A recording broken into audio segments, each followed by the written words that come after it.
ഏകദേശം 100 വർഷം പഴക്കമുള്ള ഒരു വിദ്യാലയമാണ് ഈ പാങ്ങിലെ LP സ്കൂൾ എന്ന് പറയുന്നത്. ആ മേഖലയിലെ ഏകദേശം 150ഓളം വിദ്യാർത്ഥികൾ പഠിക്കുന്ന വിദ്യാലയം, ഒരു കുടുംബം പോലെ കഴിഞ്ഞിരുന്ന വിദ്യാലയം. അവിടെയുള്ള സഹപ്രവർത്തകർ, അധ്യാപകർ, അതിനോട് ചേർന്ന അയൽവാസികളുടെ പ്രതികരണമൊക്കെ തന്നെ കഴിഞ്ഞ ദിവസം നമ്മൾ കേട്ടതാണ്. കഴിഞ്ഞ ദിവസം ഒരു പായസം ചലഞ്ചൊക്കെ തന്നെ ഈ ടൂർ പോയ അധ്യാപകരുടെ നേതൃത്വത്തിൽ അവിടെ സംഘടിപ്പിച്ചിരുന്നു സ്കൂളിൻ്റെ നവീകരണത്തിന് വേണ്ടി.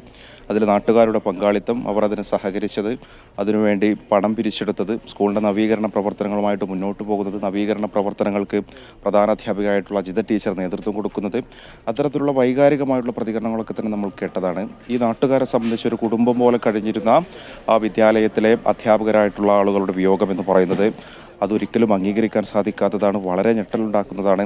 അതിൻ്റെ വലിയ ദുഃഖത്തിൽ തന്നെയാണ് ഈ മേഖലയിലെ പ്രദേശവാസികളൊക്കെ തന്നെയുള്ളത്.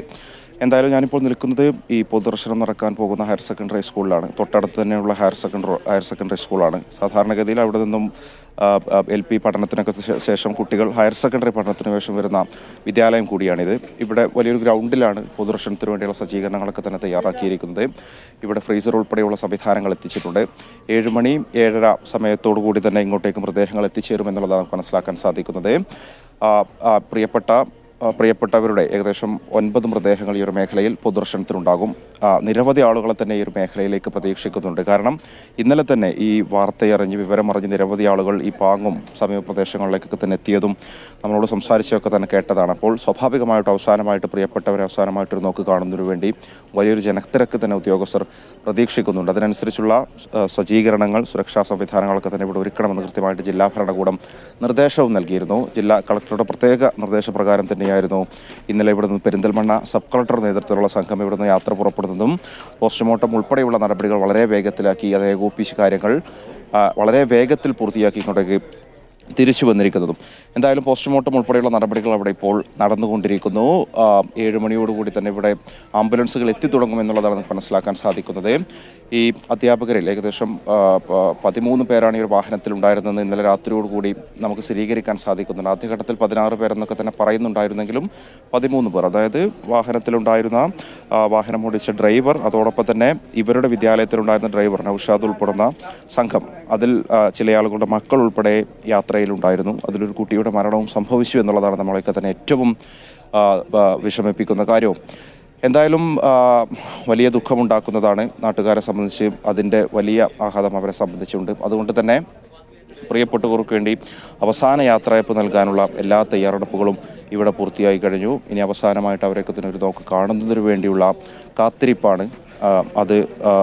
അതിനുവേണ്ടിയുള്ള കാത്തിരിപ്പിൽ തന്നെയാണ് നാട്ടുകാർ ഒക്കെ തന്നെയുള്ളത്. ഈ വിദ്യാലയത്തെക്കുറിച്ച് ഞാൻ നേരത്തെ സൂചിപ്പിച്ചതുപോലെ തന്നെ ഈ മേഖലയിൽ തന്നെ സാംസ്കാരികമായിട്ട് ഏറെ മുന്നേറ്റമുണ്ടാക്കുന്നതിൽ, വലിയ സംഭാവനകളൊക്കെ തന്നെ നൽകുന്നതിൽ വലിയ പങ്ക് വഹിച്ച വിദ്യാലയമാണ് ഈ പാങ്ങിലെ GLP സ്കൂൾ എന്ന് പറയുന്നത്. ഈ മേഖലയിലെ നേരത്തെ അതിൻ്റെ മുൻപത്തെ PTA പ്രസിഡന്റ് ഒക്കെ തന്നെ സംസാരിച്ച ഘട്ടത്തിൽ നമ്മളോട് പറയുകയായിരുന്നു, ഇവിടെ അവരുടെയൊക്കെ തന്നെ മുത്തശ്ശന്മാർ, അതോടൊപ്പം തന്നെ അമ്മമാരും അച്ഛന്മാരൊക്കെ തന്നെ പഠിച്ചിറങ്ങിയ വിദ്യാലയം, ഇപ്പോൾ അവരുടെ പേരക്കുട്ടികളൊക്കെ തന്നെ പഠിച്ചുകൊണ്ടിരിക്കുന്ന വിദ്യാലയം, അവിടെ ഏറെ വർഷങ്ങളായി പ്രവർത്തിക്കുന്ന അധ്യാപകർ, ഈ പാങ് ഉൾപ്പെടെയുള്ള മേഖലകളിൽ താമസിക്കുന്ന അധ്യാപകരാണ്. അവരെ സംബന്ധിച്ച് ചില ഘട്ടങ്ങളിലൊക്കെ തന്നെ സ്കൂളിൻ്റെ പല സാമ്പത്തിക പ്രതിസന്ധി പോലെയുള്ള ഘട്ടങ്ങളിൽ സ്വന്തം പോക്കറ്റിൽ നിന്ന് പണം ചെലവഴിച്ച് സ്കൂളിൻ്റെ പുരോഗതിക്ക് വേണ്ടി, വിദ്യാർത്ഥികളുടെ പുരോഗതിക്ക് വേണ്ടി പണം ചെലവഴിച്ചിരുന്ന ആളുകളാണ്. അത്രയധികം ഒരു കുടുംബം പോലെ ആ വിദ്യാലയത്തെയും അവിടെയുള്ള കുട്ടികളെയും അതിൻ്റെ ചുറ്റുപാടിനെയും കൊണ്ടു നടന്ന അധ്യാപകരുടെ വേർപാടെന്ന് പറയുന്നത് വലിയ സങ്കടപ്പെടുത്തുന്ന ഒരു സാഹചര്യമായി മാറിയെന്നുള്ളതാണ് ഇതിലേറ്റവും വിഷമിപ്പിക്കുന്ന കാര്യം. അതിൽ ആ പ്രധാന അധ്യാപികയൊക്കെ തന്നെ 2 മാസത്തിനുള്ളിൽ വിരമിക്കാൻ പോകുന്ന അധ്യാപികയാണെന്നുള്ളത് മനസ്സിലാക്കാൻ സാധിക്കുന്നത്. നേരത്തെ നിശ്ചയിച്ചത് പ്രകാരമുള്ളൊരു ട്രിപ്പ് തന്നെയായിരുന്നു. സ്വാഭാവികമായിട്ട് വെക്കേഷൻ സമയം, അത് സ്കൂള് പൂട്ടിയൊരു സമയമൊക്കെ തന്നെ ആയതുകൊണ്ട് അവരൊക്കെ തന്നെ ഈ ഒരു സമയം അത് എന്താ പറയുക, നേരത്തെ നിശ്ചയിച്ചതുപോലെ ആതിരപ്പള്ളി ഉൾപ്പെടെയുള്ള മേഖലകളിലൂടെ യാത്ര ചെയ്ത് അവിടെയൊക്കെ തന്നെ സ്ഥലങ്ങളൊക്കെ കണ്ട് തിരിച്ചു വരാം എന്നുള്ളതായിരുന്നു അവരുടെ ഉദ്ദേശം. അവരോടൊപ്പം കാലങ്ങളായിട്ട് ആ സ്കൂളിലൊക്കെ തന്നെ പാചക ചെയ്തിരുന്ന ആയിട്ടുള്ള സ്ത്രീ ഉൾപ്പെടെ ഉണ്ടായിരുന്നു. അതിൽ അവരുടെ മക്കളുണ്ടായിരുന്നു, സ്കൂളിലെ ഡ്രൈവറായിട്ടുള്ള ആളുണ്ടായിരുന്നു, അതോടൊപ്പം തന്നെ ഈ വാഹനം ഓടിച്ചിരുന്ന ഡ്രൈവറും ഉണ്ടായിരുന്നു എന്നുള്ളതാണ്. മരവട്ടം സ്വദേശിയാണ് വാഹനം ഓടിച്ചിരുന്ന ഡ്രൈവർ എന്നുള്ളതാണ് നമുക്ക് മനസ്സിലാക്കാൻ സാധിക്കുന്നത്. ഏകദേശം 22 വയസ്സുള്ള യുവാവാണ് എന്നുള്ളതാണ് അറിയാനും സാധിക്കുന്നത്. സാധാരണഗതിയിൽ ഇത്തരത്തിലുള്ള യാത്രകൾക്കൊക്കെ ഇവർ സ്കൂളിൽ ഔദ്യോഗികമായിട്ടല്ലാത്ത യാത്രകൾക്ക് തന്നെ പോകുമ്പോൾ വിളിക്കുന്ന വാഹനമാണെന്നുള്ളതാണ് ഇന്നലെ നമുക്ക് സംസാരിച്ചപ്പോൾ മനസ്സിലാക്കാൻ സാധിക്കുന്നത്. അങ്ങനെ ഈ അലിയാർ ഡാം ഉൾപ്പെടെയുള്ള മേഖല കഴിഞ്ഞ് എയർപിൻ മേഖലയിലൂടെ കടന്നു പോകുന്ന സമയത്ത് 13ാമത്തെ വളവിൽ വെച്ച് അപകടം സംഭവിക്കുന്നു. 9ാമത്തെ വളവിലേക്ക് വാഹനം പതിച്ചു വീഴുന്ന സാഹചര്യം ഉണ്ടാകുന്നു. വാഹനം പൂർണ്ണമായിട്ടും തകർന്ന ഏറെ ഹൃദയം നുറുക്കുന്ന കാഴ്ച നമ്മൾ കണ്ടതായിരുന്നു. വാഹനത്തിനടുത്ത് ഗുരുതരമായി പരിക്കേറ്റ് കിടക്കുന്ന പ്രിയപ്പെട്ടവരുടെ ചിത്രങ്ങളും ദൃശ്യങ്ങളൊക്കെ തന്നെ അത്രത്തോളം കരളലിയിക്കുന്നതായിരുന്നു. രക്ഷാപ്രവർത്തനം അവിടെയുള്ള മലയാളികളായിട്ടുള്ള അവിടെയുള്ള മനുഷ്യരുടെയൊക്കെ തന്നെ നേതൃത്വത്തിൽ ഊർജിതമായുള്ള രക്ഷാപ്രവർത്തനമായിരുന്നു പിന്നീട് കേരളം കണ്ടത്. മന്ത്രിമാരുടെ നേതൃത്വത്തിലുള്ള സംഘം അങ്ങോട്ടേക്കെത്തുന്നു. വി ശിവൻകുട്ടിയും കെ കൃഷ്ണൻകുട്ടിയും അടങ്ങുന്ന സംഘം അങ്ങോട്ടേക്കെത്തുന്നു. ബാക്കിയുള്ള ജനപ്രതികൾ ഇവിടെ മഞ്ഞളാംകുടി അലിയെ പോലെയുള്ള ജനപ്രതികൾ കാര്യങ്ങൾ വളരെ ഏകോപിപ്പിച്ചുകൊണ്ട് മറ്റാരെങ്കിലും മറ്റേതെങ്കിലും മേഖലയിൽ അവിടെ കുടുങ്ങിക്കിടക്കുന്നുണ്ട് അവരെ രക്ഷപ്പെടുത്താൻ വേണ്ടിയുള്ള നടപടികളൊക്കെ തന്നെ വളരെ വേഗത്തിൽ പൂർത്തിയാക്കണമെന്ന് ആവശ്യപ്പെടുന്നു. കെ സി വേണുഗോപാലിനെ പോലെയുള്ള പ്രധാനപ്പെട്ട രാഷ്ട്രീയ നേതാക്കൾ അവിടെ സ്റ്റാലിനുമായി സംസാരിച്ച് കാര്യങ്ങളെ ഏകോപിപ്പിക്കുന്നു. അതൊക്കെ തന്നെ നമ്മൾ കണ്ടു. സ്വാഭാവികമായിട്ടും അത്തരം നീക്കങ്ങൾ തന്നെയാണ് വളരെ വേഗത്തിൽ പോസ്റ്റ്മോർട്ടം ഉൾപ്പെടെയുള്ള നടപടികൾ പൂർത്തിയാക്കുന്നതിലേക്കും നയിച്ചിട്ടുള്ളത്.